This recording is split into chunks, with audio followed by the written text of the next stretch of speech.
Chapter 7, Communication in Relationships. Foundations of relationships. Personal relationships meet our emotional, relational, and instrumental needs as they are initiated, close, and independent relationships such as those we have with the best friends, partners, or immediate family. Social relationships are relationships that occasionally meet our needs and lack the closeness and interdependence of personal relationships. Think of your coworkers, distant relatives, or acquaintances. So there's some relationships that are voluntary. We choose those relationships. Those are our best friends, our romantic partners, our spouses, our any kind of close friendship. We choose those. Then there's involuntary relationships. So that's our parents, our children, our siblings, our grandparents, the people we work with. So those are kind of the differences between those. So the stages of relational interaction. So the first part of this is the coming together stage. So that's the initiating the relationship. So think about when you are in face-to-face classes and you have all these people around you and you kind of have a choice of where to sit and who to talk to. So that initiating is basically that first, hi, my name is Lindsay. It's nice to meet you. And you kind of have an exchange of names.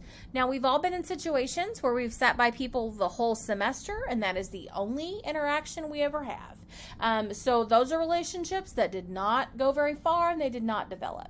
And then there's other times that we meet people in class or in church or wherever, and we meet the person and then we start to have exchanges with the people. And so that's the experimenting phase. So that may be saying, hey, I saw this movie advertised. Have you seen that yet? What kind of movies do you like? Or the football, I see that there's a football game on Saturday. Do you enjoy sports? So that's kind of experimenting to see if you guys have the same kind of interest. And then if you do, then typically things go further. If you say, hey, I'm going to go to the football game Saturday, are you? And they're like, I hate sports. The conversation may end there. There may not be much more exchange. So then there's intensifying. So I feel like that's kind of when you get to know someone. Maybe it's someone you've met in your classes. You realize you have similar interests. You meet up to study or go to lunch occasionally. And then you realize over the semester, you guys have seen each other quite frequently outside of class and that the relationship is getting closer. Integrating, I think the example here is a little strange. I'll be honest. That's from your book. But integrating, what I see, the thing I think of as most realistic with this is when you meet a new friend or you start dating a new person and you begin to introduce them into your already existing friend group or your family. So that means sometimes we have relationships that we just do things with that person and then we do things with our friends and family over here and they're separate. So integrating, I think, is when you start bringing that person into the other friend groups and pre-existing relationships that you already have. And bonding is when the relationship just gets stronger. So think about we talked about interpersonal communication in the last chapter. In order for each of these things to happen, not only are you spending more time with each other, but self-disclosure is increasing. So I see in the bonding phase being you're disclosing information about yourself, you're getting to know that person really well, they're getting to know you really well, and it begins to grow. So with every relationship development, not every, but a lot of relationships that develop, sometimes they go the other direction. Not all of our friendships and not all of our romantic relationships continue to grow through the years. And sometimes they begin to come apart. So how does that happen? Differentiating is kind of the first step to that happens. So sometimes we are dating someone or we're friends with someone and we really have enjoyed them for a good period of time. And then all of a sudden they just maybe they get on your nerves a little bit, or the slight differences that you have that seem like no big deal now all of a sudden seem amplified. And so spending a lot of time together just doesn't seem appealing. And so you really begin to have reasons to spend time with other people. Circumscribing is maybe the person continues to want to interact with you and They want to get to know what's going on in your life, but you're kind of okay, and you don't really want to disclose any more information with them, and you kind of pull back a little bit. So maybe whereas used to you would talk at the end of the day and talk about your day, now you're like, oh, everything's fine, I don't have anything to say, I don't have anything to add. So you kind of stall that self-disclosure. Stagnant, we know, is never good. Stagnant is when things just stall out. They stay still. So then you kind of regret when you do go do something with them, or you get really frustrated by their behaviors beyond where you even were before, and the relationship stops growing. And then there's avoiding. I believe you guys that are part of the younger set would call this ghosting. So this is kind of the point where we kind of phase people out of our lives, where there was someone that we were doing things with a lot, but all of a sudden we kind of phase them out. We kind of disappear from their lives, or sometimes they do that to us too. And then terminating is when you finally say, okay, I think it's time that we part ways. This relationship has run its course. See ya. And that's kind of the end of the relationship interaction. Social exchange theory is something that I used a lot when I was a counselor in talking to students about their friendships and their relationships. I think this is something that we do not do enough, where we really look at the interactions that we have within our close relationships. So social exchange theory essentially entails a weighing of the costs and rewards in a given relationships. So the rewards are outcomes that we get from a relationship that benefit us in some way, and the costs range from granting favors to providing emotional support. So think about that. So when we think about, and I think we should do this when we are really teetering on what to do with a relationship. Maybe you've been dating someone for a while. You're really not sure if you're invested. This is a good way to look at it. Where sometimes we look at a relationship and we think, man, I am giving a lot here. I eat at restaurants I don't like. I see movies I don't like. I'm doing all these personal favors for this person. I'm running errands for them. I feel like I'm giving a whole lot to this relationship. I have bent a lot, and I feel like they're not bending at all for me. So why am I pouring myself into this relationship when they're not pouring anything back to me? And then you realize that it's not a very balanced relationship.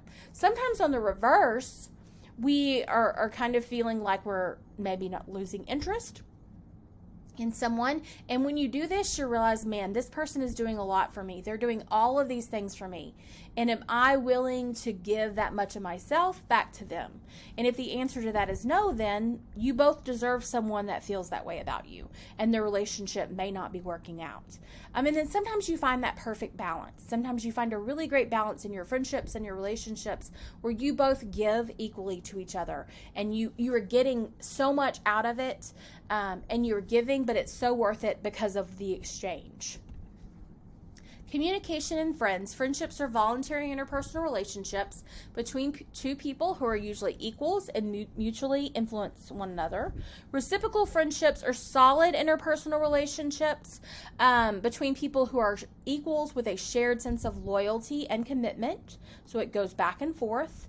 Associative friendships are mutually pleasurable relationships between acquaintances or associates that, although positive, maybe lack some of the commitment that you have with your reciprocal friends. Receptive friendships is a status difference, so the relationship is asymmetrical, it's uneven. And then friends with benefits, we know, are friendships that may have benefits of romantic relationships. The lifespan of friendships. We know that in adolescence, we make a lot of friends. We have our first voluntary close social relationships during adolescence as cognitive and emotional skills develop. I don't know about you guys, but when I think about a lot of my close friends as adolescents, a lot of times, although they were partially voluntary, but I think a lot of them were like the close friends of my parents' kids. So sometimes they're volunteer, but sometimes they're just the people you were thrown with. but that's kind of our beginning of making friendships and relationships. This is how we begin to develop our emotional skills. Early adulthood, we begin to kind of develop on our own. We have our own relational processes. We have a lot of things that are changing in our lives. Our relationships are becoming deeper. Our romantic relationships are becoming a little bit stronger and more intimacy. We're involved in a lot of things. Our political ideas, our social and civic ideas begin evolving. And so our friends during this time, a lot of times reflect all of that. And they're people that grow with us, or maybe they don't. And that kind of impacts the level of friendship. And then in adulthood, a lot of times in adulthood, in middle class people, and early adulthood gives way to less opportunity for friendships.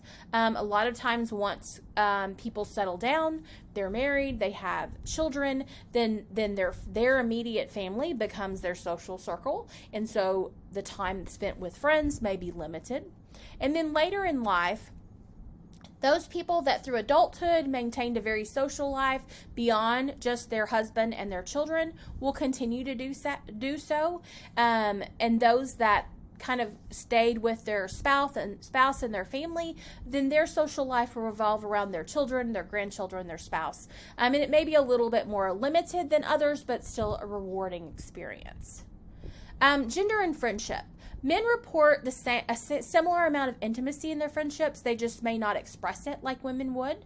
And cross-gender friendships are more common in our childhood and early adolescence. And then the older we get, the more boys and girls tend to begin to segregate into separate groups for activities. So then socializing sometimes becomes separate. And then maybe kind of come back around in our late adolescence and in college years. Communication in families. So defining family we know is a little bit difficult. There's a lot of different types of families. There's families that you are biologically connected to, and those families have a communication pattern within them. And then we also know that there are families that we choose, that we're connected to because of life circumstances, because they're close friends, because it's just the amount of time we spend with people. And so each family unit, no matter how the family comes about, has their own communication pattern. So family communication, that's our primary source of intergenerational communication, or communication between people of different age groups. And you notice that a lot of families are different. I know that I have a lot of friends that say they don't enjoy old people. Old people scares them, old people creep them out. I was raised around a lot of old people. My grandparents had a lot of siblings, and I had a lot of great aunts and uncles, and we spent a great deal of time with them. So my favorite interactions are with older people. I love conversations with older people. I love what you can learn from them. A lot of them in my family aren't around anymore, and I really miss those interactions. But just depending on how your family communication is, that kind of revolves around your intergenerational communication. And not all family communication really happens that way. Sometimes when you get together with families, children on one side, young adults another side, older generations another, and there's not a lot of mingling. And that's just kind of how different families communicate. Family interaction rituals, pattern family interactions, are the most frequent rituals and do not have the degree of formality of traditions or celebrations. And then we have family traditions, which are things like birthday parties, family reunions, family vacations that you may have. That's just a ritual with your family. And then kind of bigger things that may not happen quite as often, like holidays, religious celebrations, things like that, that are part of your family ritual. And then conversation in families. So think about your family dinner table. Think about when you get everyone around. Is conversation highly encouraged? Do you have one of those families that everybody's just talking to everybody the whole time? It's a lot of commotion. It's a lot of interaction. It may not be structured, and it may sometimes be hard to follow, but everyone is talking to each other. Or do you have some of those interactions that the father talks the most, or the mom or the grandparent talks the most, and everyone else kind of listens? So what level of conversation interaction do you have with your families? And then think about topics that are communicated with your family. Does your family foster diverse beliefs and attitudes and values, and encourage you to share what you believe, even if it differs from what they believe? Or is it a uniformity that we'll talk about this topic, but we're only going to share if you agree with us, and if you don't, you may not want to talk. So I think for some of us, casual conversations can be, for my family, high conversation for very casual conversations. If you're talking about what you did or work or things like that, we talk nonstop. But when it comes to more political or diverse attitudes or values, if you disagree with the majority of the family, then it's best that you don't say a lot. So your family may be similar, or it may really foster everyone's idea no matter what. So family types, we have consensual family is both high conversation and conformity orientations, encourage open communication, but they want to maintain hierarchy within the family that puts parents above children. Pluralistic is high conversation orientation and low conformity. Protective is low in conversation and high in conformity. So the importance is the children obey the parents. They don't necessarily value open communication. I remember growing up around a family like this, and I remember a son that would want to crack jokes or say something, and the second he opened his mouth, his dad would tell him to be quiet. Even if he didn't interrupt. I just remember hearing that a lot, which that's not how we worked in our families, but then it made me kind of scared to speak up sometimes, especially around that family. Laissez-faire is low in conversation and conformity orientation and has infrequent or short interactions. So romantic relationships. So what leads to our romantic relationships and what attracts us to others? Sometimes background, values, physical attractiveness, and communication styles are just some of the factors that influence our selection of romantic relationship. Like we talked about attachment theory in the previous chapter, sometimes a lot of that relates to the bond that we felt as a child with our primary caregiver. Adolescents who feel like they have reliable relationships with their parents feel more connection and attraction in their adult romantic relationships. Relationship values which stem more from societal expectations and norms also affect romantic attraction. And matching hypothesis states that people with similar level of attractiveness will pair together despite the fact that someone may idealize someone that's a model or a celebrity that's very attractive. We might end up pairing with someone that's our same level of attractiveness, but that doesn't mean you're not attracted to those people that are super attractive. Judgments of attractiveness are not just physical, but they're also communicative. I think we've all met people in our lives that may not be the most physically attractive, but their personality brings people in, their charisma, their charm, that makes them more attractive. So love and sexuality in romantic relationships. Passionate love entails an emotionally charged engagement between two people that can be both exhilarating and, we know, painful. Companionate love is the affection between two people whose lives are interdependent. They're companions with each other. Sexual communication deals with the initiation or refusal of sexual activity and communication about sexual likes and dislikes. And then conflict can result when couples disagree over frequency or types of sexual activities.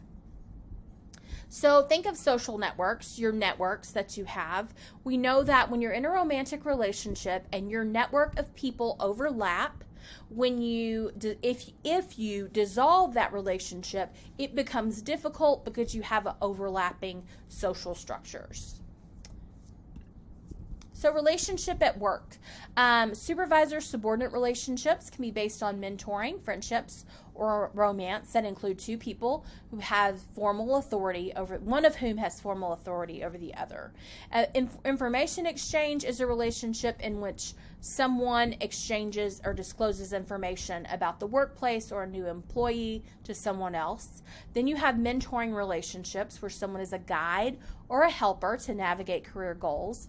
And then you have peer coworker relationships, which are those relationships in the workplace with those people that are in the same level as you. No one has authority over each other, and so you're sort of interdependent.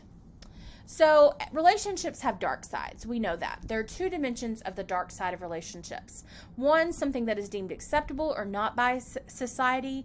So is what is happening in this relationship acceptable, or is it not acceptable within society? The other includes the degree to which something functions productively to improve a relationship or not.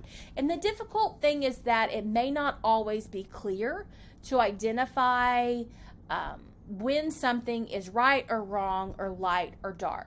Sometimes there's some gray area when it comes to relationships. So communication patterns that can lead to dark side of relationships. We have lying. Now, is that to say that all lies have a negative connotation, but lying doesn't always constitute a dark side of a relationship. One research study found that only 27% of the participants agreed that a successful relationship must include complete honesty, which shows there's an understanding that sometimes lying is a communicative reality in all relationships. It's important to understand the types of lies that we tell and the motivations for and the consequences of lying. So we tend to lie more in the initiating phase of a relationship. So when you're first meeting someone, you may not reveal your true personality. Some of us may have some pretty harsh edges, and we soften those in the initial phase of a relationship. You may not reveal a lot of information or everything about previous relationships. You may not be transparent about your income or your financial state. There may be a lot of areas that you're not necessarily transparent about in the beginning stages of a relationship. And this would basically be called impression management. Sometimes people do not want to show everything that they are, flaws and all, in the beginning stages of a relationship. So we may lie to basically make ourselves look better, or to make someone else feel better. So this could go both ways. You may know that you make more than the person you're dating. You don't want to feel bad about that. So it could go either way as to why you lie. These are called altruistic lies. They're lies told to build the self-esteem of our relational partners, communicate loyalty, or bend the truth to spare someone from hurtful information. Then we have cheating.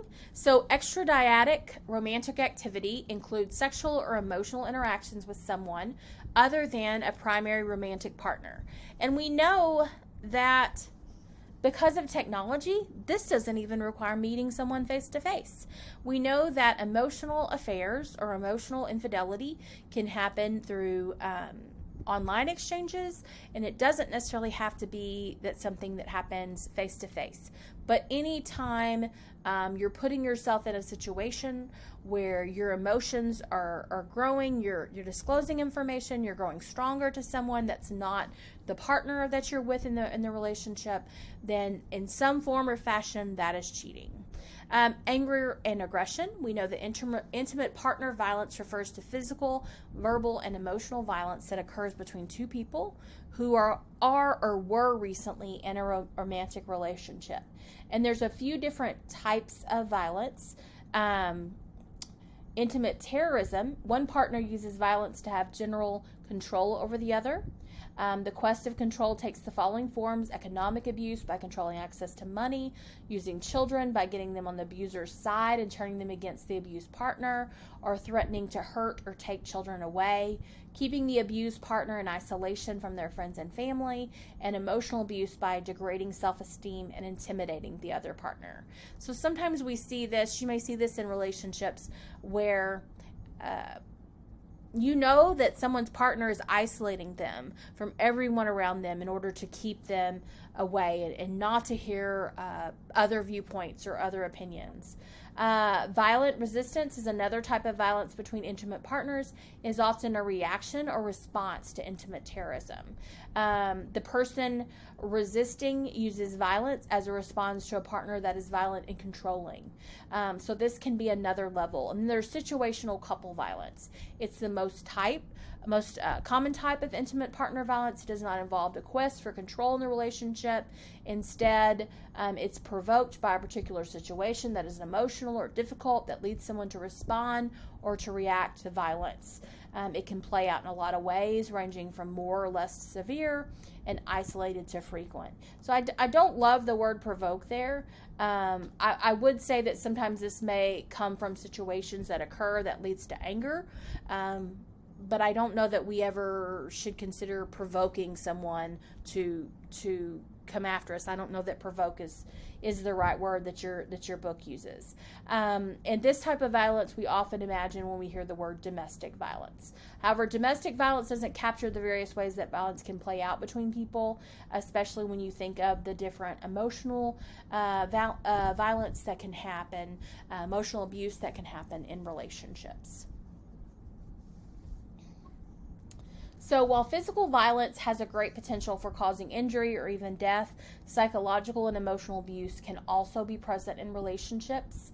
A statistic found was surprising that states that almost all people have experienced at least one incident of psychological or verbal aggression from a current or past dating partner.